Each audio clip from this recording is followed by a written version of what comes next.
प्रिय भाई बहनों दोस्तों, आज हम श्री शिव पुराण जी का दूसरा खंड का पहला अध्याय शुरू करते हैं।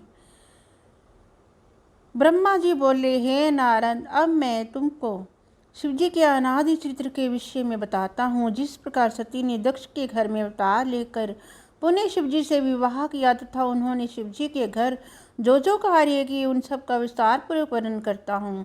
मैंने पहले 10 पुत्र उत्पन्न करके उनको आदेश दिया कि तुम सृष्टि की रचना करो। मेरे वे पुत्र मरीचि, अत्रि, अंगिरस, पुलस्त्य, पुलह, कृत, भृगु, वशिष्ठ, नारद तथा दक्ष हैं। मैंने इनको माँ से सृष्टि की रीति पर उत्पन्न किया, परंतु जब मैंने नारी स्वरूपा परम सुंदरी सरस्वती को उत्पन्न किया तो उसके मनमोहक सुंदर स्वरूप को देखकर मेरा हृदय काम के वशीभूत हो गया। अस्तु, उसे देखकर मेरे हृदय में भी उसके साथ मैथुन करने की इच्छा उत्पन्न हुई, क्योंकि उस समय मेरे हृदय में कामदेव प्रवेश कर चुका था। मुझे सरस्वती के साथ मैथुन करने के लिए उद्धत देखकर मेरे सभी पुत्र हाहाकार करने लगे और वे सब मुझे उस भारी पाप से बचाने के लिए भगवान सदाशिव की स्तुति करने लगे। उस समय शिवजी ने प्रकट होकर मुझे उस नरक देने वाले महाभयानक पाप से बचा लिया। सूत जी बोले, हे ऋषियों, ब्रह्मा जी के मुख से ये वृत्तांत सुनकर नारद जी ने कुछ देर तक विचार करने के उपरांत उनसे इस प्रकार कहा, हे पिता, आप संपूर्ण सृष्टि के स्वामी तथा सबको उत्पन्न करने वाले हैं। इस समय मेरा हृदय अत्यंत चिंतित है, अतः आप संपूर्ण संशय को नष्ट करने के लिए इस कथा को विस्तार पूर्वक कहिए। आपका मन इस प्रकार क्यों अधीर हुआ? आपकी सेवा करने वाले मनुष्यों को ब्रह्म ज्ञान की प्राप्ति होती है, अतः आपके द्वारा ऐसा कर्म होना अत्यंत आश्चर्य की बात है। ब्रह्मा जी ने उत्तर दिया, हे नारद, तुम ध्यान देकर सुनो। मैं तुमसे मुख्य वृत्तांत भली भांति समझकर कहता हूँ। भगवान सदाशिव की माया धन्य एवं अपरंपार है। उन श्री शिवजी की माया ने मुझ जिस प्रकार नचाया वह कथा मैं तुमसे कहता हूँ। सृष्टि की वृद्धि के हेतु मैंने अपने मुख से एक कन्या को उत्पन्न किया। उसे उत्पन्न कर मेरे हृदय में कुछ अहंकार उपजा। अहंकार प्रत्येक प्राणी को दुख देता है। अस्तु, उस समय शिवजी ने ये लीला दिखाई कि मेरे मुख से एक ऐसी परम सुंदरी स्त्री उत्पन्न हुई जिसके देखने मात्र से संपूर्ण दुख दूर हो जाए। उस स्त्री का नाम संध्या रखा गया। वैसी अपूर्व सुंदरी मनुष्य लोक में तो क्या देवलोक में भी नहीं थी। उस नक्शे शिख तक नवीन पूर्ण चंद्र का समान प्रभावशालिनी गजगामिनी तथा चंपक वर्ण कामनी को देखकर मेरे हृदय में काम वासना जाग ही उठी। मैं उसके साथ रमन करने की इच्छा से अपने स्थान से उठकर खड़ा हो गया, परंतु दक्ष आदि ने उस समय मुझे ऐसा करने से रोक दिया। तदुपरांत वे सब दक्ष आदि मेरे पुत्र स्वयं उसकी ओर पाप भरी दृष्टि से देखने लगे। जिस समय मैं अपने मन में उसी स्त्री के प्रति अनेक प्रकार का विचार कर रहा था, उसी समय अचानक ही एक अत्यंत सुंदर पुरुष भी वहां उत्पन्न हो गया। वह मेरे सामने आकर खड़ा हो गया और मुझसे इस प्रकार कहने लगा, हे पिता, आप मुझे मेरा नाम और काम बता दें। आप मुझे जहाँ रहने की आज्ञा देंगे मैं यहीं रहूँगा। अस्तु, आप कृपा करके मेरी इच्छा को पूर्ण करें। हे नारद, उस पुरुष की बात सुनकर मुझे अत्यंत आश्चर्य हुआ।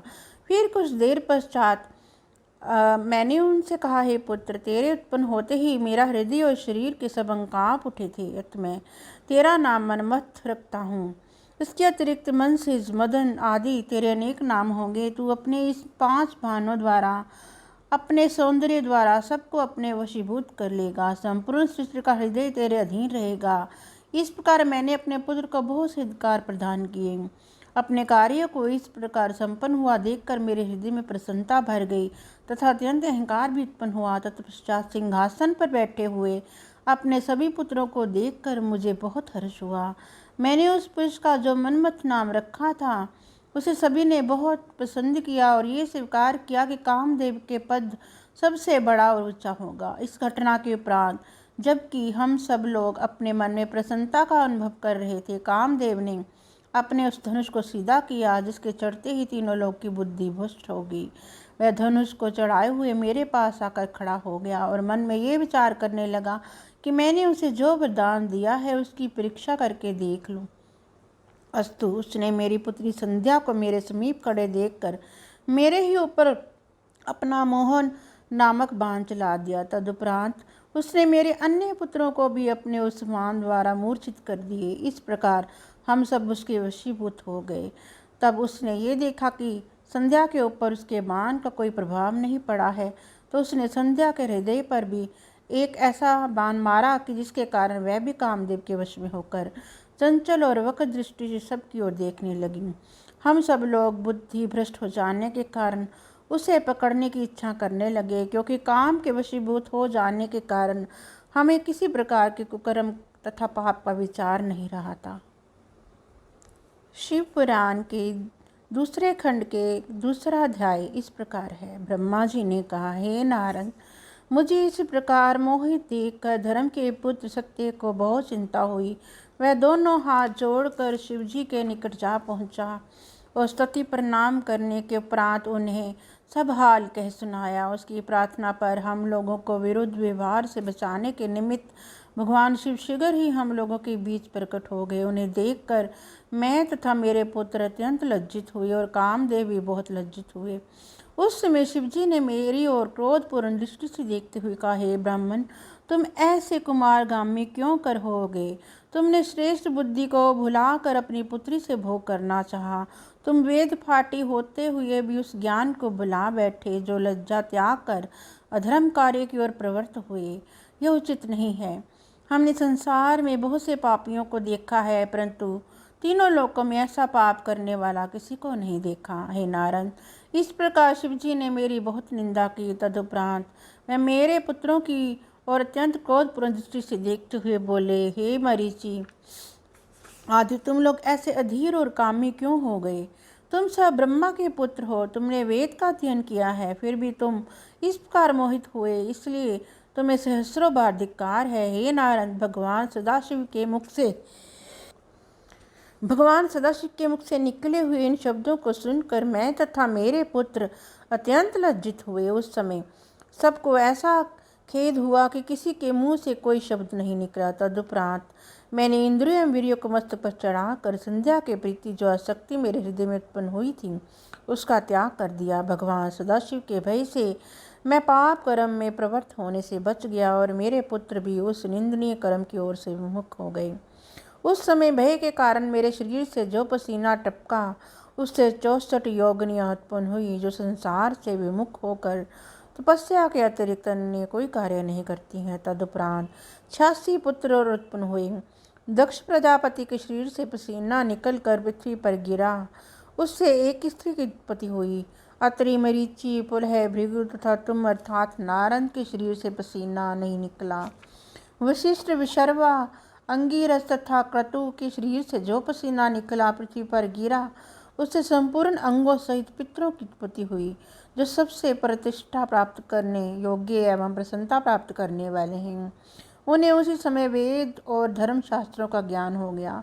वे सब परम धार्मिक, धर्म तथा उपदेश करने वाले एवं संपूर्ण कार्यों को करने की क्षमता रखने वाले थे। हे नारद, क्रतु से सोमपा, वशिष्ठ से अहिर, बुर्गपुलस्त्य से आज्यप तथा अंगिरस से बहरीपद हुए। इस प्रकार पितृ 4 प्रकार के हैं, पर वह 6 प्रकार के प्रसिद्ध हैं। तत्पश्चात मेरी यात्रा से संध्या ने उन पितरों द्वारा गर्भ धारण किया। इस प्रकार मेरे धर्म की रक्षा करके भगवान सदाशिव अंतर्ध्यान हो गए। उनके चले जाने के पश्चात मैंने अत्यंत क्रोधपूर्वक कामदेव की ओर देखा और उसे शाप देने की इच्छा प्रकट की। उस समय मेरे सब पुत्रों ने मुझे बहुत समझाया, परंतु मैंने माया के वशीभूत होकर उनकी बातों पर कोई ध्यान नहीं दिया। उस समय मैंने मन मस्त से कहा, अरे मूर्ख, तूने ये क्या दुखदायीपन किया जो मेरे हृदय को ऐसा घोर पाप कर्म करने की ओर प्रवृत्त कर दिया। तूने अपने पिता को ये खूब सेवा की, अस्तु तूने जैसा काम किया वैसा ही अब तू फल भी प्राप्त करेगा। तेरे कारण शिवजी ने मेरी अत्यंत निंदा की है, अतः मैं तुझे श्राप देता हूँ कि तू जलकर भस्म हो जाए। भगवान सदाशिव के नेत्रों की अग्नि में पड़कर तुझे अपना शरीर त्याग देना पड़े और तेरी उस दशा को देखकर मेरा हृदय शीतल हो। हे नारद, इस शाप को सुनकर कामदेव अत्यंत भयभीत हो थर थर काँपने लगा और इस प्रकार कहने लगा, हे पिता, आप संसार को उत्पन्न करने वाले तथा न्याय की स्थापना करने वाले हैं। मैंने आपका कोई अपराध नहीं किया है, फिर भी आपने मुझे ये शाप क्यों दे डाला? मैंने तो आपकी आज्ञा की केवल परीक्षा ही ली थी। मेरे भाग्य से आपने मेरे लिए अब जो नई आज्ञा दी है वह जो अवश्य होगी ही, परंतु आप कृपा करके मुझे ऐसा वरदान भी दीजिए जिससे मैं शिवजी के नेत्र ज्वाला में भस्म होने के उपरांत पुनः उत्पन्न हो सकूं। इस प्रकार करके मेरा दुख नष्ट कर दीजिए। इतनी कथा सुनकर ब्रह्मा जी ने कहा, हे नारद, कामदेव की ये प्रार्थना सुनकर मुझे अत्यंत प्रसन्नता हुई। तब मैंने कहा, हे कामदेव, मैंने तेरे सदब्ध में जो कुछ कहा है वह जो निश्चित रूप से होगा ही, परंतु अब मैं तुझे ये वरदान देता हूँ कि तुझे भस्म करने के उपरांत कुछ दिनों पश्चात जब शिवजी अपना विवाह करेंगे उस समय तुझे यही शरीर पुनः प्राप्त हो जाएगा और शिवजी तेरे सहायक हो उठेंगे। इस बात को सुनकर सभा में फिर से नवीन आनंद भर गया। तीसरा अध्याय इस प्रकार है। ब्रह्मा जी ने कहा, हे नारद, इस प्रकार मैंने शिवजी की माया के अधीन होकर तथा अहंकार के वशीभूत होकर पहले तो अपने प्रभु के साथ वैर किया। तदुपरांत कामदेव पर कृपा करके दक्ष प्रजापति से ये कहा, हे पुत्र, तुम अपने सदे का नामक पुत्री का विवाह कामदेव के साथ करा दो तो हमारा हृदय प्रसन्न होगा। मेरी इस आज्ञा को सुनकर दक्ष ने कामदेव से कहा, हे अनंग, मेरी पुत्री को जो रति नाम से भी प्रसिद्ध है स्वीकार करो और प्रसन्नतापूर्वक तीनों लोकों पर विजय प्राप्त करते रहो। कामदेव ने भी दक्ष की ये प्रार्थना स्वीकार कर ली। तब रति के साथ कामदेव का बड़ी धूमधाम के साथ विवाह हुआ। उस समय मैंने अत्यंत प्रसन्न होकर दक्ष को अपनी बाईं ओर बिठाया। फिर पिता के समान उपदेश करते हुए भगवान सदाशिव ने मुझसे जो शब्द कहे थे उन पर विचार करते हुए दक्ष से बोला, हे दक्ष, शिवजी योगी स्वरूप धारण कर तीनों लोकों को जीत, भोग विलास को त्याग, स्त्रीहीन हो सदैव सब छंद विचारण किया करते हैं। अपने देशों इंद्रियों पर विजय कर प्राप्त कर वे स्वाधीन बने हुए हैं। अतः तुम ऐसा कोई उपाय करो जिससे शिवजी संसारिक रीति के अनुसार अपना विवाह कर लें। ऐसा हो जाने पर हम निश्चिंत हो जाएंगे। शिवजी ने तुम्हें भी बहुत धिक्कार दिया है और अपने बड़प्पन के अहंकार में भरकर किसी को कुछ नहीं समझा है। यदि विष्णु ने हमसे ऐसा कहा होता तो हम कुछ भी बुरा नहीं मानते।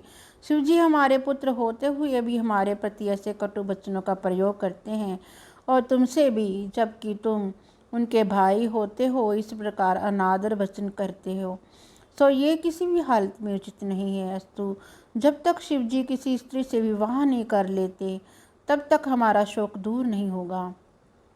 अब सोचने की ये बात है कि संसार में ऐसी कौन सी स्त्री है जिसके ऊपर शिवजी मोहित हो जाएं और उससे अपना विवाह कर लें तथा वह स्त्री शिवजी की सारी चतुराई को दूर कर दे। यहाँ यह बात ध्यान में रखने की है कि जब कामदेव भी शिवजी के वश में नहीं रह कर सका तो अन्य देवता उनके समक्ष किस प्रकार ठहर सकते हैं। फिर भी यदि कामदेव कुछ प्रयत्न करे तो शायद काम बने। हे नारद, इतना कहकर मैं हंसता हुआ कामदेव के पास जा पहुंचा। उसके सुंदर स्वरूप को देखकर मुझे ये निश्चिंत हो गया कि कामदेव द्वारा हमारा ये काम अवश्य सिद्ध हो जाएगा। कामदेव ने मुझे अत्यंत आदरपूर्वक अपने पास बैठाया। उसी समय मेरे श्वास से एक अत्यंत सुंदर पुरुष उत्पन्न हुआ। उसका नाम मैंने बसंत रखा। वसंत के जन्म से कामदेव की शक्ति में वृद्धि हुई। उस समय तीनों प्रकार की वायु चलने लगी तथा पक्षीगण मधुर स्वरों से चहचहाने लगे। कोकिला भी मीठे स्वरों से कूक उठी। कामदेव की उस शक्तिशाली सेना को देखकर मैंने कहा, हे मनमत, यदि तुम अपने पराक्रम से शिवजी को वश में कर लो तो तीनों भुवनों में तुम्हारी अत्यंत प्रसिद्धि होगी। तुम मेरी आज्ञा मानकर इस कार्य को शीघ्र संपन्न करो। मेरी इस आज्ञा को सुनकर कामदेव ने उसे अपने मस्तक पर धारण किया। तदुपरांत वह मुझे प्रणाम कर एवं अपनी सेना को साथ लेकर शिवजी के समीप चल दिया।